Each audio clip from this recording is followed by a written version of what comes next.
좋은 아침입니다. 이사야서 45장 1절에서 8절 말씀 보도록 하겠습니다. 1절 여호와께서 그의 기름 부음 받은 고레스에게 이같이 말씀하시되 내가 그의 오른손을 붙들고 그 앞에 열국을 항복하게 하며 내가 왕들의 허리를 풀어 그 앞에 문을 열고 성문이 닫히지 못하게 하리라. 2절 내가 너보다 앞서 가서 험한 곳을 평탄하게 하며 논문을 쳐서 부수며 세빗장을 꺾고. 3절 내게 흑암 중에 보아와 은밀한 곳에 숨은 재물을 주어 내 이름을 부르는 자가 나 여호와 이스라엘의 하나님인 줄을 내가 알리라. 아멘. 자, 이제 하나님께서 이스라엘을 구원하기 위해서 세우실 페르시아라는 제국의 고레스라는 인물에 대해서 구체적으로 예언하고 있습니다. 앞에서 여러 번 나왔지만 제국도 존재하지 않고 이 고레스라는 인물 태어나기 200년도 전인데요. 아주 구체적으로 예언을 하고 있습니다. 먼저 하나님께서 고레스에게 기름 부었다라고 이야기하고 있습니다. 우리가 하나님의 일에 수종들기 위해서는 기름 부으심을 받아야 합니다. 내가 해가지고 하나님의 일이 되지 않습니다. 주의 영이 해야지만 하나님의 일이 되는 것입니다. 그리고 그의 오른손을 붙잡고는요, 그 앞에 열국을 항복하게 하고 열왕을 허리를 푼다는 것은 무장을 해제시키게 하고 그들의 모든 성문이 활짝 열려서 항복하게 만들겠다라고 약속하고 있습니다. 뿐만 아니라 하나님은 고레스 앞에 나가서 험한 곳을 평탄하게 할 것이고 논문을 부수시고 세빗장을 꺾으시겠다고도 약속하십니다. 뿐만 아니라 하나님은 흑암 중에 있는 보화, 은밀한 곳에 숨어 있는 재물도 그에게 주시겠다라고 약속하고 있습니다. 어떻게 이 엄청난 일을 이 고레스라는 한 사람에게 다 몰아주신 것일까요? 그 이유에 대해서 3절 하반부에 보면 내 이름을 부르는 자가 나 여호와 이스라엘의 하나님인 줄 내가 알게 하리라. 이 일을 보면서 저 고레스라는 인물을 하나님이 세우셨구나. 고레스를 부른 존재가 하나님이시구나라는 것을 모든 사람들로 알게 하기 위해서 이런 일을 하겠다라고 이야기하고 있습니다. 역사상 엄청나게 위대한 업적을 남기는 왕들이 있을 수 있죠. 엄청난 정복을 할 수도 있고 엄청난 부를 가질 수도 있고요. 엄청난 형통을 누린 사람이 있을 수 있는데 고레스의 일은 자세히 살펴보는 사람은 이것은 하나님께서 그를 부르시지 않았으면 불가능하다라는 사실을 보여주기 위해서 기름 부으시고 붙잡고 그 앞에서 다 무장 해제시키시고 평탄하게 만들어주시고 그리고 흑암 중에 보아 은밀한 곳에 재물까지 주시겠다 이렇게 약속하고 있는데요. 자, 4절 한번 보도록 하겠습니다. 내가 나의 종 야곱 내가 택한 자 이스라엘 곧 너를 위하여 내 이름을 불러 너는 나를 알지 못하였을지라도 내게 칭호를 주었노라. 또한 하나님께서 고레스를 세우신 아주 중요한 목적은 사실은 하나님의 종 야곱 하나님이 택한 이스라엘을 돕게 하기 위해서 하나님께서 이 일을 하셨다라는 사실도 분명히 하고 있습니다. 사실 고레스는 하나님을 알지도 못했습니다.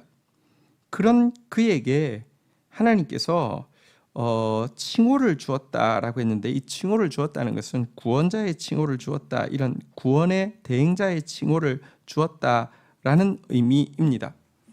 이스라엘을 구원하는 데 돕게 하기 위해서 하나님께서 자기를 알지도 못하는 고레스에게 구원자의 칭호를 주시면서까지 이 일을 하게 하신다라고 예언하고 있는데요. 여기서 우리는 한 가지 하나님의 절대 주권에 대해서 좀 생각해 볼 필요가 있습니다. 우리가 하나님께 사용받는다고 해서 그것이 우리에게 사용받을 만한 필요 충분 조건이 갖추어졌기 때문이라고 생각해서는 결코 안 됩니다. 하나님은 자기를 알지 못하는 고레스, 태어나지도 않았다는 것은 지금 시점에서는 아무것도 한 것이 없는 고레스를 통하여서 구원의 대행자를 삼으실 수 있는 절대 주권자이십니다. 그래서 하나님의 절대 주권자이심을 아는 사람은 무조건 겸손해야 하고요. 이 일이 열방으로 하나님을 알게 함이고 또 하나님의 백성을 섬기기 위함임도 잊지 않아야 할 것입니다. 5절입니다. 나는 여호와라, 나 외에 다른 신이 없나니 나밖에 신이 없느니라. 너는 나를 알지 못하였을지라도 나는 내 띠를 동일 것이요. 6절 해 뜨는 곳에서부터 해 지는 곳에서든지 나밖에 다른 이가 없는 줄 알게 하리라. 나는 여호와라, 다른 이가 없느니라. 하나님은 그러면서 해 뜨는 곳부터 해 지는 곳까지, 다시 말하면 고레스가 정복할 모든 땅의 사람들로 하여금 당신밖에는 다른 신이 없음을 만민이 알게 하겠다라고 하면서 이것이 고레스에게 띠를 띄우고 옷을 입힌 이유, 다시 말하면 사명을 맡겨주신 이유다라고 이야기하고 있습니다. 실제 고레스가 만든 페르시아 제국에서는요, 그 고레스 이후에 에스더 그리고 모르드게를 통하여서 페르시아 전역에 있는 사람들이 아닥사스다 왕을 통하여서 하나님이 유일하게, 하나님만이 유일한 하나님이심을 조서로 모든 백성들에게 선포하는 일이 있었음을 성경을 통하여서 보게 됩니다. 자, 우리 이어지는 내용 보도록 하겠습니다. 7절 나는 빛도 짓고 어둠도 창조하며 나는 평안도 짓고 환난도 창조하나니 나는 여호와라, 이 모든 일을 행하는 자니라 하였노라. 자, 여기 보면 빛도 짓고 어둠도 창조했다, 평안도 짓고 환난도 창조했다, 이렇게 이야기하고 있는데요. 이 구절은 우리가 유념해서 잘 풀이할 이유가 필요가 있습니다. 이 말이 하나님께서 빛과 또 평안만 짓는 게 아니라 어둠과 환난도 창조한다라는 뜻은 전혀 아닙니다. 여러분, 어둠과 환난 하나님께서 지은 것이 아닙니다. 평안의 근원, 광명의 근원이신 하나님으로부터 멀어질 때에 사실은요, 자연스럽게 나타나는 현상이 어두움이고, 그리고 평안이 사라지는 것이지요. 환난이지요. 이것들은 인간이 범죄함으로 말미암아 파생되어진 것이지 하나님께서 의도한 바도 아니고 창조한 바도 아닙니다. 사실 하나님이 없으면, 빛의 근원이신 하나님이 없고 평강의 근원이신 하나님이 없으면 이것 자체가 죄입니다. 그런데 빛도 짓고 어둠도 짓는다, 평안도 짓고 환난도 창조한다, 이 말은요, 하나님께서 이렇게 죄악으로 말미암아 어둠과 환난으로 가득 찬 이 세상 가운데 이제 진정한 빛과 평안의 나라를 재창조하시겠다는 의미가 됩니다. 사실 하나님은 지금도 우리의 죄로 말미암아 파생되어진 어둠과 환난을 선용하셔서 그것을 통하여 우리를 연단하시는데 선용하십니다. 하나님 만든 것 아니지만 우리가 만들어낸, 우리의 죄로 말미암아 파생된 것이지만 그것도 전능하셔서 사용하셔서 우리를 연단하시는데 사용하십니다. 그렇지만 궁극적으로는 하나님이 이제 새하늘과 새 땅을 창조하실 때에는 다시는 어둠도 다시는 평안 환난도 없는 그 나라를 창조하시겠다는 결단이 이 속에 담겨 있습니다. 자, 그런데 이 새하늘과 새 땅을 창조할 때에 자, 이 8절 한번 볼까요? 하늘이여 위로부터 공의를 뿌리며 구름이여 의를 부를지어다. 땅이여 열려서 구원을 싹트게 하고 공의도 함께 돋게 할지어다. 나 여호와가 이 일을 창조하였노라. 하나님께서 새하늘과 새 땅을 창조할 때 그냥 말씀으로 마치 처음 하늘과 처음 땅을 창조할 때처럼 말씀으로 자, 새하늘과 새 땅이 있어 이렇게 하면 안 될까요? 안 됩니다. 여러분, 아무리 전능하신 하나님이라도 공의의 방법이 아닌 상태로 재창조한다고 하면 공의롭지 못한 해결은 또 하나의 어둠의 시작일 뿐이고 또 하나의 환난의 시작일 뿐이기 때문에 그렇습니다. 그래서 하나님께서는 새하늘과 새 땅을 창조하시면서 지금 위로부터 하늘에서부터 공의가 뿌리고 의가 부어지라고 선포하고 있습니다. 이렇게 뿌려진 공의와 의로 말미암아 땅에서 응답하면서 구원이 싹트게 하고 공의도 함께 돋게 하라고 이야기합니다. 이렇게 해야지만 새하늘과 새 땅이 이루어진다라고 이야기합니다. 여러분, 여기서 하늘에서부터 부어진 하나님의 공의가 예수님이시고요.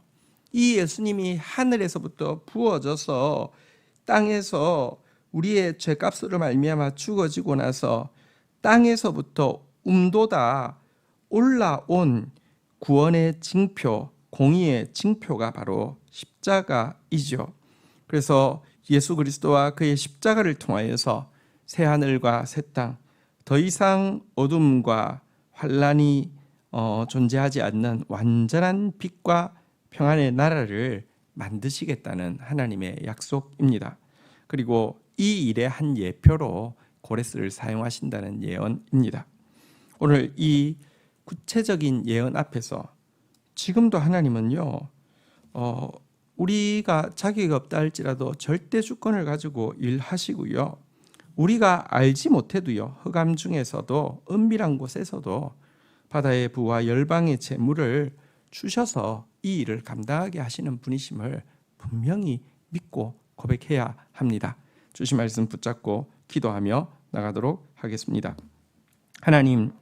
하나님께서 기름 부어 세워 당신의 일을 하게 하실 때에 하나님께서 손에 붙잡고 나아가게 할 때 모든 대적이 그 앞에서 무장해제가 되며 모든 난관이 그 앞에서 평탄하게 되고 이 일을 위해서 필요한 모든 보화와 재물이 그 앞에 예비되게 하시는 분이 하나님이심을 고백합니다.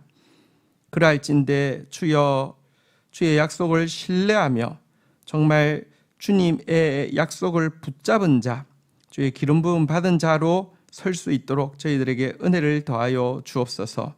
그러나 이렇게 우리를 쓰시는 이유가 열방으로 하여금 하나님만 유일한 하나님임을 알게 하며 구원받을 주의 백성들, 주께서 택한 백성들을 구원하게 함임을 잊지 않게 하여 주시옵소서.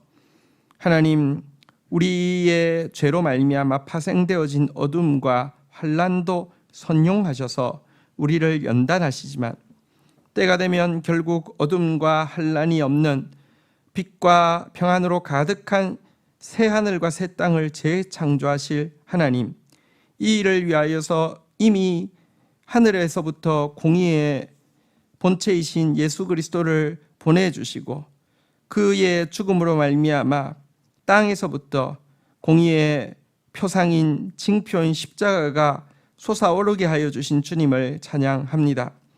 주님, 우리가 이 예수 그리스도로 말미암아 새하늘과 새 땅에 참여하게 되었고 이 예수 그리스도로 말미암아 새하늘과 새 땅을 여는 일을 준비하는 자가 되었사오니 하나님, 더욱 우리에게 공의를 부어주시고 더욱 우리에게 주의 말씀을 부어주시고 더욱 우리에게 주의 성령을 부어주셔서 주께서 고레스를 붙들어 쓰심같이 비천하지만 주님의 손에 붙잡힌 바 된 저희 공동체가 되도록 은혜를 더하여 주옵소서.